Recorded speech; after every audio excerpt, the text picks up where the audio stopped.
نحمده ونستعينه ونستغفره ونؤمن به ونتوكل عليه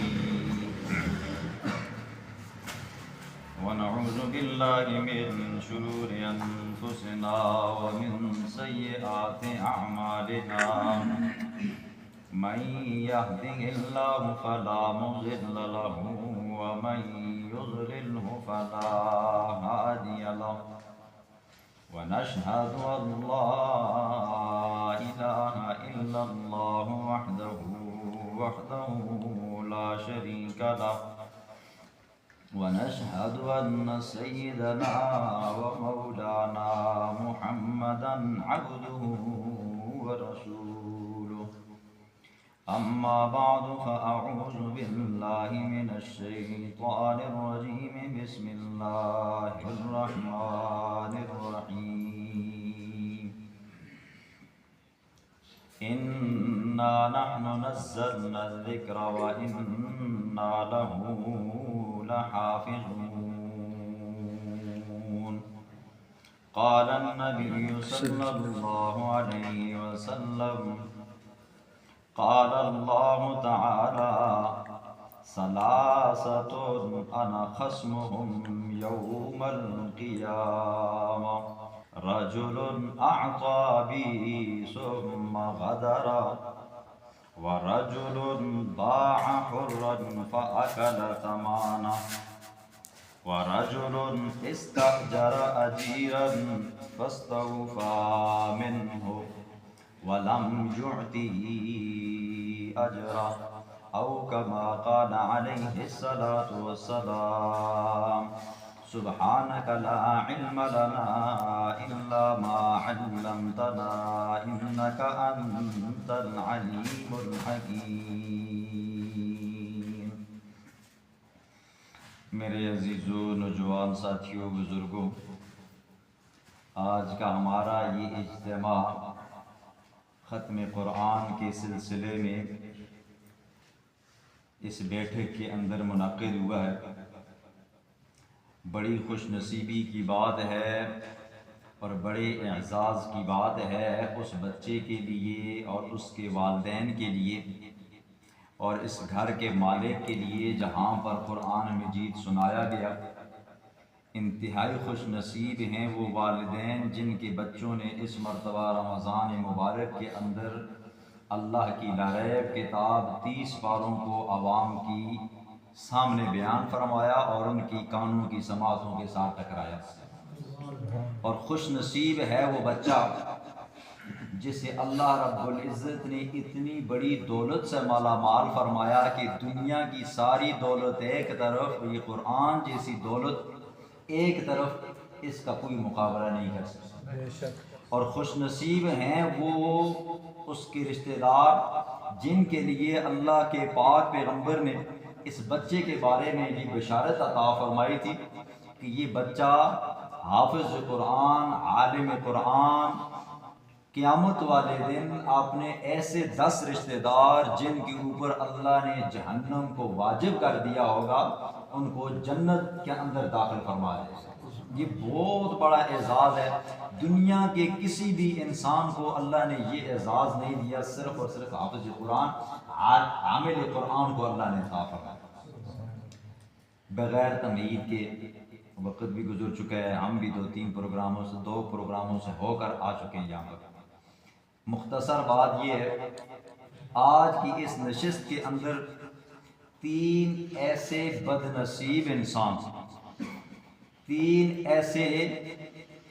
نصیب انسان کہ جن کے خلاف مدعی میرا اللہ ہوگا ان کا ذکر فرمائیں. ایسے 3 بد نصیب انسان جن کے خلاف دعویٰ دائر کرنے والا خود اللہ کی ذات ہوگی. دنیا کے اندر ہمارے دعوے ہوتے ہیں جی، ایک کے دوسرے کے خلاف، دوسرے کے تیسرے کے خلاف، لیکن یاد رکھیں قیامت کا دن ہوگا، اللہ کا اپنا دربار لگا ہوگا اور اللہ خود ان 3 بندوں کے خلاف کیا بن جائے گا؟ مدعی بن جائے گا. دنیا کے اندر بندہ کیس لگائے تو اس کو بچنے کی صورتیں مل جاتی ہیں۔ قرآن خود یہ کہتا ہے وَاتَّقُوا يَوْمًا لَا تَجْزِي نَفْسٌ عَن نَفْسٍ شَيْئًا وَلَا يُقْبَلُ مِنْهَا شَفَاعَةٌ وَلَا يُؤْخَذُ مِنْهَا عَدْلٌ وَلَا هُمْ يُنصَرُونَ۔ دنیا کے اندر بندہ پھنس جائے تو قرآن کہتا ہے یہ چار صورتیں اپنائی جاتی ہیں تو بندہ بچ جاتا ہے اس سزا سے۔ پہلی صورت یہ ہوتی ہے کہ بھائی جرم کرنے والا کوئی اور ہوتا ہے تو پولیس والے آتے ہیں، اگر وہ نہ ملے تو اس کے بھائی کو اٹھا کر لے کر جاتے ہیں۔ اللہ فرماتے ہیں قیامت والے دن ایسا نہیں ہوگا، جو مجرم ہوگا اسی کو پکڑا جائے گا، اس کے بھائی کو نہیں پکڑا جائے گا۔ دوسرا، دنیا کے اندر اگر کوئی بندہ مجرم شمار کیا جائے یا ملزم شمار کیا جائے تو اس کو چھڑانے کا طریقہ کار یہ ہوتا ہے اس ایچ او کو، ایس پی کو، ڈی ایس پی کو، علاقے کے چودھری کو، بٹیرے کو رشوت دی جاتی ہے، پیسے دیے جاتے ہیں اور بندے کی جان چھڑا دی جاتی ہے۔ اللہ فرماتے ہیں وَلَا يُقْبَلُ مِنْهَا عَدْلٌ، وہاں پر کسی سے پیسے نہیں لیے جائیں گے۔ دنیا کے اندر بندہ پھنس جائے، مجرم بن جائے تو بڑے سے بڑا سفارشی اپنے علاقے کا ممبر ہو گیا، علاقے کا ایم این اے ہو گیا، ایم پی ہو گیا، یا کرتے کرتے کرتے کرتے آخر کار بندہ وزیر اعظم تک جائے تو وہاں سے سفارش ہو جائے تو بندہ کیا ہو جاتا ہے؟ بچ جاتا ہے۔ اللہ فرماتے ہیں وَلَا يُؤْخَذُ مِنْهَا شَفَاعَةٌ، وہاں پر کسی کو سفارش بھی کام نہیں ہے۔ اور چوتھی صورت یہ ہوتی ہے بندہ دنیا میں پھنس جائے، دعویٰ بولا جاتا ہے، تھانے کو لوٹ مار کر کے جلا کر اپنے بندے کو نکال دیا جاتا ہے، جیل سے نکال دیا جاتا ہے۔ اللہ فرماتے ہیں وَلَا هُمْ يُنصَرُونَ، وہاں پر کوئی بندہ حملہ کرنے کی کوشش کرے اللہ کے حملے سے وہ بھی نہیں بچ سکتا۔ یہ چار طریقہ کار ہوتے ہیں، دنیا میں بندہ مجرم کیا ہو جاتا ہے؟ بچ جاتا ہے۔ لیکن جو بندہ اللہ کے دربار میں مجرم شمار ہو گیا اس بندے کی بچنے کی کوئی امید نہیں۔ تو تین وہ انسان جن کے خلاف اللہ خود مدعی بنے گا، اس بندے کے بچنے کی امید نہیں ہوگی۔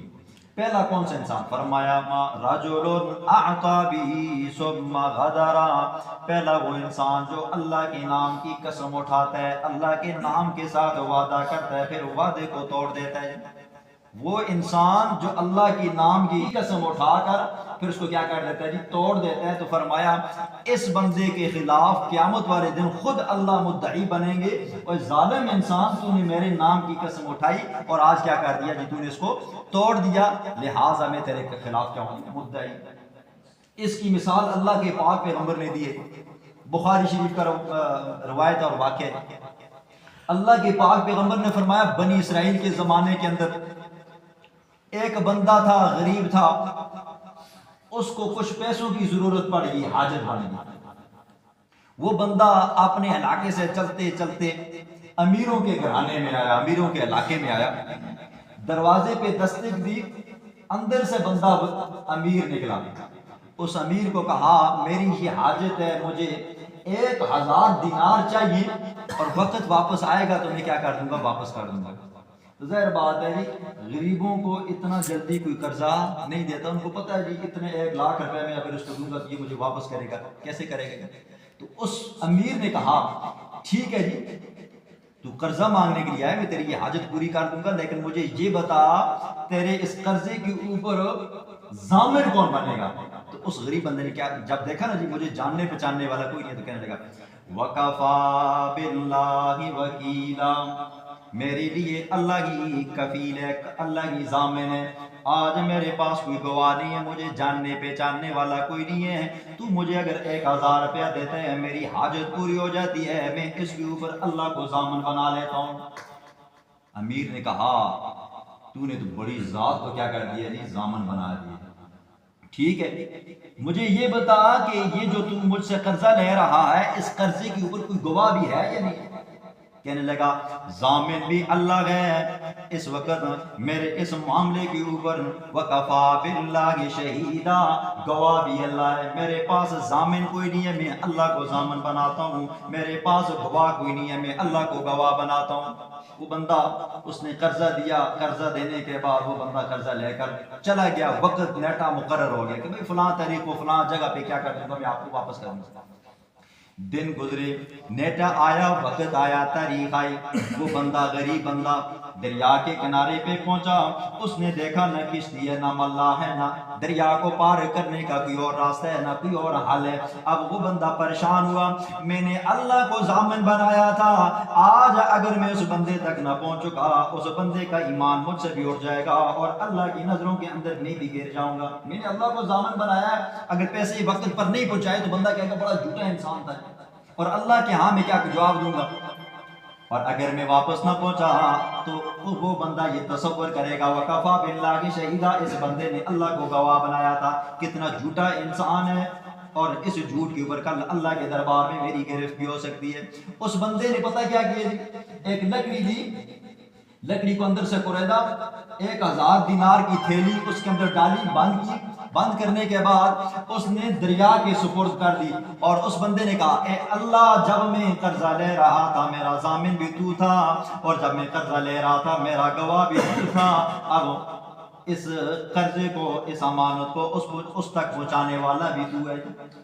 ادھر وہ امیر بندہ تاریخ دیکھ رہا ہے، ٹائم دیکھ رہا ہے کہ وہ غریب بندہ آئے گا مجھے قرضہ دے گا، تو کرتے کرتے شام ہوگی، وہ بندہ دریا کے کنارے پہ آیا، جا کر دیکھتا ہوں کہ ہو سکتا ہے کہ دریا پہ رکا ہوا ہو، اٹکا ہوا ہو، کوئی اس کا معاملہ پیش آ گیا۔ اس نے دیکھا نہ کشتی ہے، نہ ملاح ہے، کوئی بھی نہیں ہے، تو ایک لکڑی کو دیکھا جو دریا کے اندر سے بہتی آ رہی تھی۔ اس نے سوچا کہ اب خالی گھر کو واپس جاؤں گا تو اچھا نہیں لگوں گا، یہ لکڑی اٹھائی، جاؤں گا رات کو لکڑی کو کاٹوں گا، راشن بنانے کے لیے، خوراک بنانے کے لیے، کھانا بنانے کے لیے لکڑی جلا لوں گا، یہ کام آ جائے گا۔ وہ بندہ اس لکڑی کو اٹھا کر لے کر گیا اپنے گھر کے اندر، تو جیسے ہی اس کو کرہاڑے کے ساتھ پھاڑا تو وہ بندے نے دیکھا کہ اندر ایک تھیلی ہے، اور اس تھیلی کے اندر 1000 دینار ہیں۔ بندہ بڑا خوش ہوا، 1000 دینار غریب نے دینے تھے، اور اللہ نے کیا کر دیا، انتظام کر دیا، پہنچا دیا۔ کچھ عرصہ گزرا جی، اب اس غریب بندے نے پھر دوبارہ انتظام کیا، اب سمندر کے کنارے پہ آیا، دریا کے کنارے پہ آیا، ملاح بھی موجود ہے، کشتی بھی موجود ہے، وہ بندہ کشتی میں بیٹھا، امیر بندے کے دروازے پہ دستک دی، آ کر کہنے لگا یار ناراض مت ہونا، آنے کے اندر دیر ہو گئی ہے، پہلی مرتبہ میں نے کوشش کی، نہ ملاح ملا، نہ کشتی ملی، نہ آنے کا کوئی انتظام ہو سکا تھا، مجھ سے دیر ہو گئی ہے آنے کے اندر، لہٰذا یہ آپ نے 1000 دینار اپنی امانت واپس لے لے۔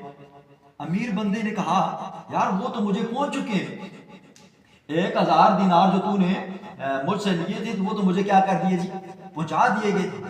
تو کدی بندہ ہوا ساڑھی طرح آ کر کہ 1000 دینار ہے، آپ یہ بھی کہ میرا ہے، یہ بھی کہ جی میرا ہے۔ یقین مانے ہم مال و دولت کے لیے اتنے اندھے ہو چکے ہیں کہ ہم کہتے ہیں کہ بھائی مال و دولت آئے، لیکن جہاں سے بھی آئے، جیسے بھی آئے، بس مال و دولت آئے۔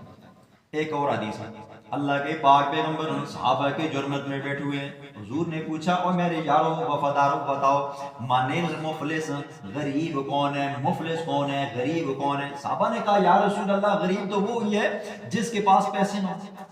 اللہ کے پاک پیغمبر نے فرمایا میں پیسوں کے اعتبار سے نہیں پوچھتا ہوں، میں پوچھتا ہوں مفلس کون ہے، غریب کون ہے؟ کہا یا رسول اللہ آپ خود بتائیے۔ اللہ کے پاک پیغمبر نے فرمایا میری امت کا غریب بندہ، فقیر بندہ، مفلس بندہ وہ ہے قیامت والے دن وہ آئے گا اللہ کے دربار کے اندر، اس کے پاس نیکیوں کے ڈھیر لگے ہوں گے، جب اس کا حساب کتاب لینے کی باری آئے گی، حساب کتاب لیتے وقت اس کے قرضدار آ جائیں گے، کوئی آ کر کہے گا اے اللہ شتم ھذا، اس بندے نے مجھے گالیاں دی تھی، ضرب ھذا، اس بندے نے مجھے مارا تھا، اس بندے نے مجھ پر تہمت لگائی تھی، یعنی کہ قرضداروں کی لائن لگ جائے گی۔ اللہ کے پاک پیغمبر نے فرمایا میرے یارو قرضدار آتے جائیں گے، ایک آ کر کہے گا اس نے مجھے مارا تھا، اس کی نیکیاں اٹھا کر دی جائیں گی، ایک آئے گا کہے گا مجھے اس نے گالی دی تھی، اس کی نیکیاں اٹھا کر اس کو دی جائیں گی، ایک آئے گا کہے گا اس نے میرا حق مارا تھا، اس کے حق کے بدولت اس کی نیکیوں کو اٹھا کر دیا جائے گا۔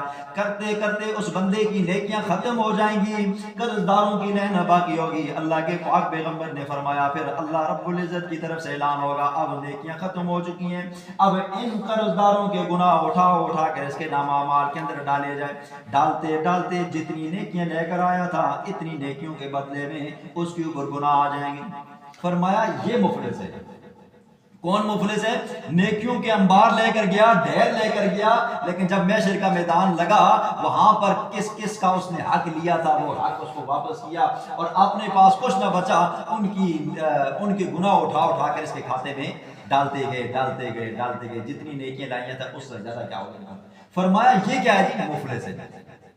اور قیامت کا دن ہوگا، محشر کا میدان ہوگا، اللہ کے پاک پیغمبر نے فرمایا لا تزول قدم ابن آدم، آدم کے پاؤں زمین سے ہل نہیں سکیں گے۔ ٹھیک، اللہ قادر ہے نا جی، بندے کے پاؤں کو کیا کر دے گی؟ چمٹا دے، بندے کے پاؤں چمٹ جائیں، اللہ اس پر کیا جی قادر ہے۔ خود اللہ فرماتا ہے فعال لما یرید، میں جو چاہوں کرنا چاہوں تو کر سکتا ہوں، مجھے روکنے والا نہیں ہے۔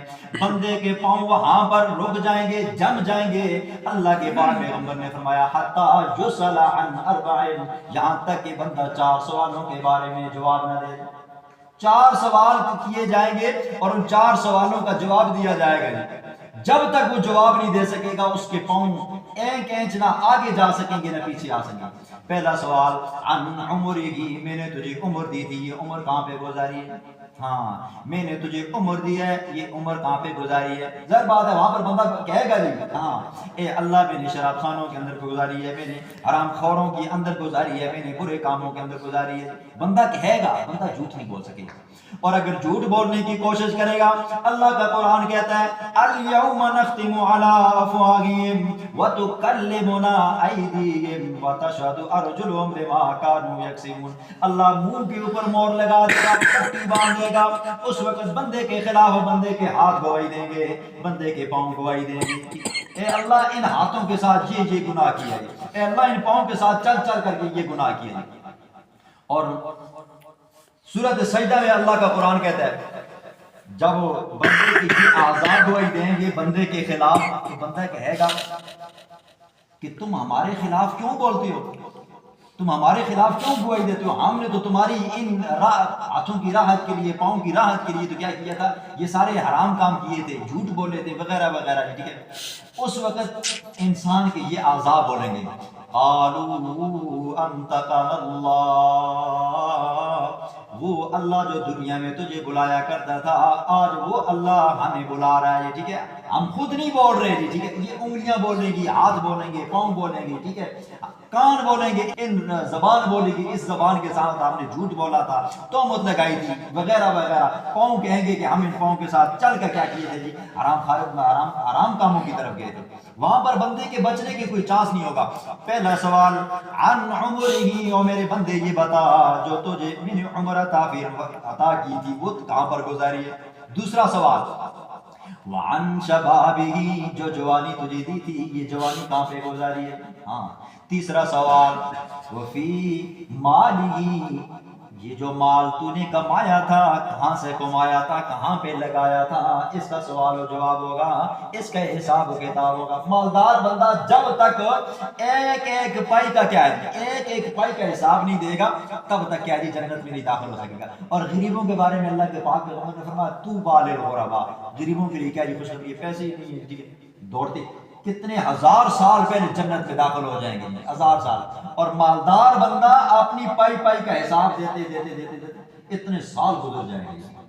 3 سوال ہوں گے۔ چوتھا سوال علم عطا فرمایا تھا اس کے اوپر عمل کتنا کیا تھا جی، ٹھیک ہے، جو علم تو نے حاصل کیا تھا اس پر تو نے عمل کتنا کیا ہے۔ کچھ لوگوں کا خیال ہے نا جی یہ حدیث مولویوں کے خلاف آ گئی ہے، یہ مولوی او بھائی بات سنیں، جس بندے کو اللہ نے شریعت کا علم عطا فرمایا ہے، جس بندے کو مسئلے کا پتہ چل گیا ہے فلاں چیز حرام ہے، اب وہ بندہ کام کرتا ہے تو اس بندے سے سوال کیا جائے گا جب تجھے پتہ چل گیا تھا یہ چیز حرام ہے، مولوی نے تجھے بتا دیا تھا، تو نے یہ کام کیوں کیا ہے، ٹھیک ہے۔ جو علم آپ کو مل گیا ہے اس پر آپ نے کتنا عمل کیا ہے، اللہ اس کے بارے میں سوال کرے گا۔ 4 سوال ہوں گے تو تب بندے کے کیا ہوں گے، جو قدم آگے چل جائیں گے۔ وہ مفلس بندہ، وہ غریب بندہ جو نیکیوں کے انبار لے کر گیا، اب کیا جی اس کے اوپر گناہوں کے ڈھیر ہیں، فرمایا یہ کیا جی دنیا کا غریب ترین انسان۔ تو پہلا وہ بندہ جس کے خلاف اللہ کیا ہوں گے، وہ مدعی ہوں گے، وہ کون ہوگا جی؟ جو اللہ کے نام کی جھوٹی قسم اٹھاتا ہے اپنا سامان بیچنے کے لیے، یا یہ ہے کہ دھوکہ میں یار قسم اللہ دی میں کام کرساں دوسرے بندے کو دھوکہ دینے کے لیے، ٹھیک ہے، تو اس بندے کے خلاف اللہ کیا کرے گی؟ قیامت والے دن دعویٰ دائر کریں گے اور یہ بندہ کیا ہے؟ بچ نہیں سکے گا۔ اور دوسرا وہ بندہ رجل استاجر اجیرا، کسی نے کسی مزدور کو مزدوری پہ رکھا، فاستوفى منه، مزدور نے مزدوری پوری کر لی، ولم يعطه اجره، مزدور کو اس کی مزدوری نہیں ملی، ٹھیک ہے، ہوتا ہے نا جی، آج کل ہم مزدوروں کو مزدوری پہ رکھتے ہیں، ٹھیک ہے، وہ بیچارہ سارا دن کام کاج کرتا ہے، جب شام کا وقت ہوتا ہے اپنی بیوی بچوں کے لیے کھانا لے کر جانے کی امید ہوتی ہے، مالک کہہ رہتا ہے آج نہیں کل دے سکتا، باوجود اس کے جیب میں ہوتے ہیں اور وہ کیا کر دیتا ہے جی؟ چھپا لیتا ہے جی، ٹھیک ہے، یا یہ کہ اس کو تنگ کر دے، اس کی مالدار کو کیا پتہ ہے غریب کی کیا ضرورت ہے، کیا مجبوری ہے۔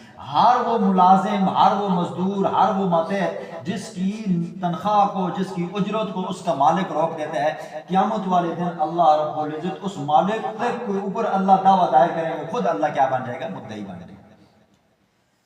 بنی اسرائیل کی 3 بندوں کا اللہ کے پاک پیغمبر نے واقعہ بیان فرمایا، بڑی مشہور حدیث ہے، علماء حضرات موجود ہیں، حدیث غار کے نام سے مشہور ہے، حدیث غار۔ 3 بندے ایسے تھے جو غار کے اندر دب گئے، لمبا واقعہ مختصر کروں گا۔ ہر بندے کی ایک اپنی اپنی خصوصیت تھی۔ ایک بندہ ان میں سے وہ تھا جو ماں باپ کا خدمتگار تھا، جو بکریاں چرایا کرتا تھا، اور شام کے وقت جب آتا تو سب سے پہلے جب بکریوں کو دھوتا، بکریوں کا دودھ دھوتا، تو سب سے پہلے وہ جو دودھ کا پیالہ ہوتا اپنے بوڑھے ماں باپ کو دیتا، اس کے بعد اپنی بیوی بچوں کو دیتا۔ ایک دن ایسا ہوا کہ یہ بندہ بکریاں چراتے چراتے بڑا دور چلا گیا، شام کو آتے ہوئے دیر ہو گئی۔ اس بندے نے بکریوں کو دھویا، دودھ دھویا، اور دودھ جب والدین کی خدمت میں پیش کرنے لگا تو دیکھا بوڑھے ماں باپ سوئے ہوئے۔ اب دل میں خیال آیا اگر بوڑھے ماں باپ کو جگاؤں گا تو ظاہر بات ہے بوڑھوں کی ایک مرتبہ نیند خراب ہو جائے، پھر نیند نہیں آتی۔ کھڑا ہو گیا دودھ کا پیالہ لے کر، اس کے بیوی بچے بلکتے رہے، روتے رہے، پہلے ہمیں دی جائے، ہمیں دودھ دیا جائے تاکہ ہم پئیں، ہماری بھوک زیادہ ہے۔ اس بندے نے کہا نہیں، جب تک میرے ماں باپ نہیں پئیں گے تب تک تمہیں نہیں مل سکتا۔ دوسرا وہ انسان جو کسی کے ہم مزدوری کرنے کے لیے گیا تھا، اس کے مالک نے اس کو مزدوری پہ رکھا، اس بندے نے پوری مزدوری کی، جب شام کا وقت آیا تو اس کے مالک اس کو مزدوری دینے لگا تو وہ مزدوری کیا تھی؟ تھوڑی تھی۔ مزدوری کیا تھی جی؟ تھوڑی تھی۔ وہ بندہ ناراض ہوا، اس نے کہا میں یہ تھوڑی مزدوری نہیں لیتا ہوں، وہ بندہ چلا گیا۔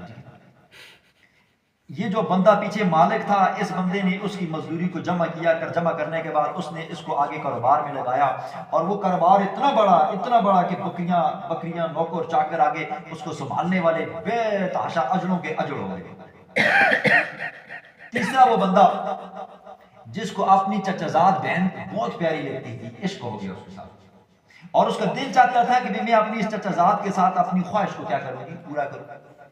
جب اپنی چچازاد کے پاس گیا تو اس نے کہا ایک شرط ہے کہ تجھے تیری چاہت کو میں پورا کر دوں گی، اس کے لیے یہ کہ اتنے پیسے لے کر آ تو تجھے میں اپنا نفس کیا کر دوں گی؟ دے دوں گی۔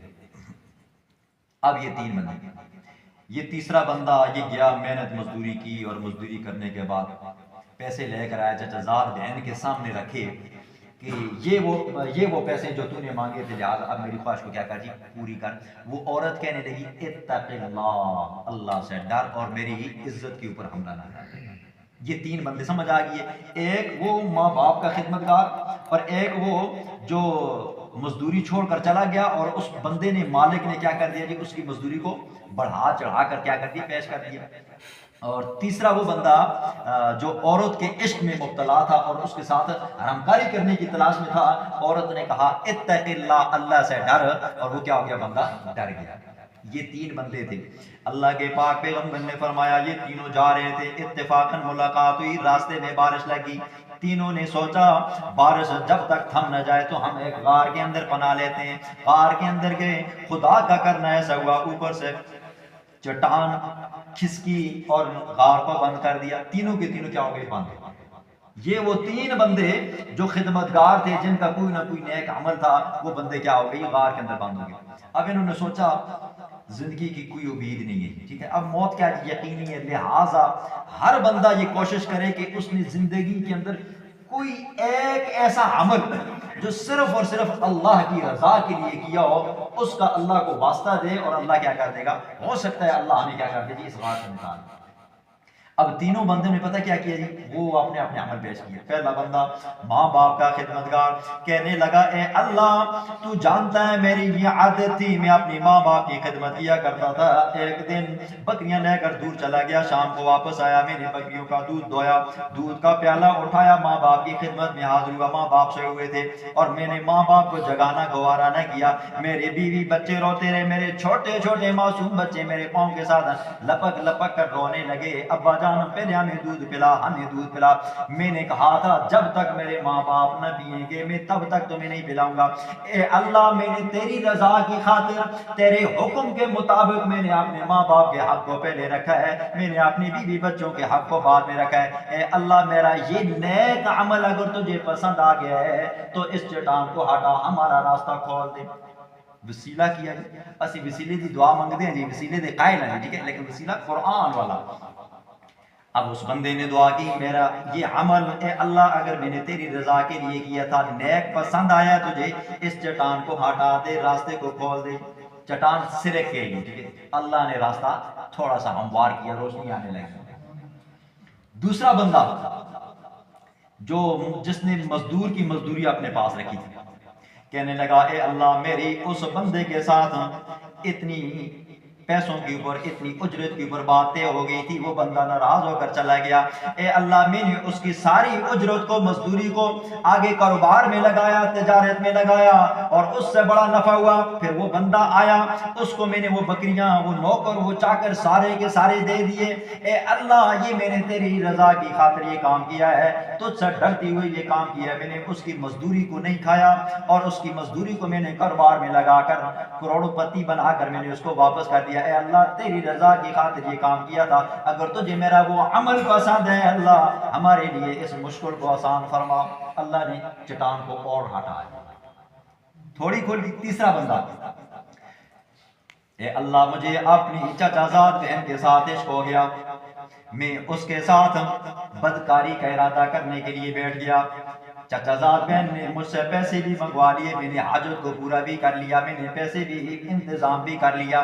جب میں اس کے قریب گیا اس عورت نے مجھے کہا اتق اللہ، اللہ سے ڈر. اے اللہ تیرا خوف مجھے آیا، میں تیری ذات سے ڈر گیا اور میں نے وہ پیسے بھی اس کو دے دیے، اس کو معاف کر دیے اور میں نے اپنی عزت اور اس کی عزت کو بچا لیا.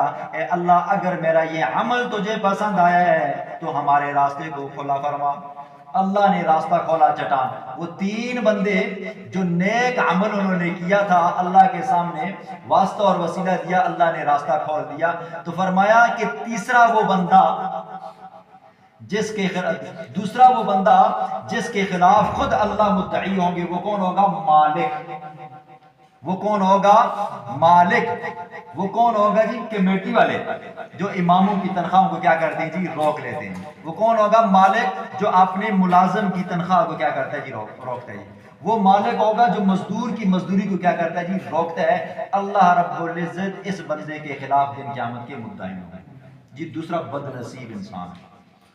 اور تیسرا وہ بد نصیب انسان باع رجلا حرا، باع جو بیچتا ہے آزاد بندے کو، فاکل ثمنہ پھر اس کی قیمت کو کھاتا ہے. او یوسف علیہ السلام کے بھائیوں نے کیا کیا تھا جی؟ یوسف علیہ السلام کو بھیجا تھا. یہ تین وہ انسان ہیں جن کے خلاف اللہ دن قیامت کے خود کیا ہوگا جی؟ مدعی ہوگا. یہ وہ بد نصیب انسان ہیں جن کے خلاف خود اللہ مدعی ہوگا. پہلا کون سا جی؟